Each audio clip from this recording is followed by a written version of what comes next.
Hi good evening everyone. एक update जो है वो एससीओ से निकल के आ रही कि एससीओ की जो मीटिंग हुई थी वो फेल्ड बताई जा रही है, क्योंकि ये वर्ल्ड मीडिया जो है इसको कवर कर रहा है कि जो एससीओ का जॉइंट समिट था जिसमें इंडिया ने पार्टिसिपेट नहीं किया, इंडिया का जो था वो डिनाय था।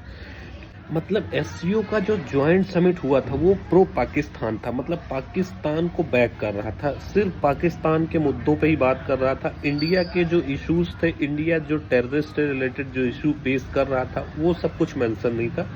इस वजह से जो है वो एससीओ की जो समिट हुई थी वो फेल्ड बताई जा रही, क्योंकि उस पर इंडिया ने साइन नहीं किया। तो यहाँ पे सेम उसका उल्टा अगर देखें तो क्वाड की जो अभी समिट हुई है जिसमें इंडिया, ऑस्ट्रेलिया और यूएसए, जापान जैसी कंट्री, बड़ी कंट्रीज हैं, इसकी जो समिट हो रही थी वो अमेरिका में हो रही थी। तो जो ये क्वाड की समिट चल रही थी अमेरिका में, इसमें मार्को रूबियो जो अमेरिका के रक्षा मंत्री की पोस्ट पे बैठे हुए ये भी खड़े हुए थे।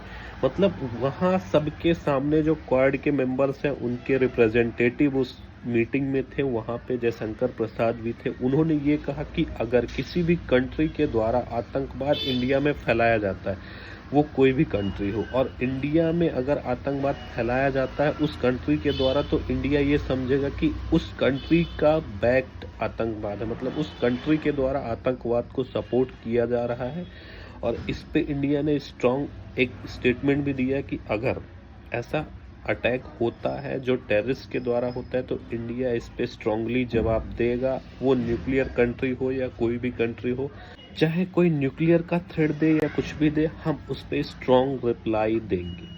तो ये एक बहुत बड़ी बात अमेरिका पे खड़े होके जयशंकर प्रसाद जी ने की है, और वहाँ पे सारे क्वाड के मेंबर्स थे, क्वाड के मेंबर्स की मीटिंग चल रही थी, वहाँ पे ये स्टेटमेंट दिया गया है। सो ये बहुत बड़ी अपडेट है क्वाड से related. So thank you everyone, keep watching, keep learning, do subscribe my channel. Thank you everyone.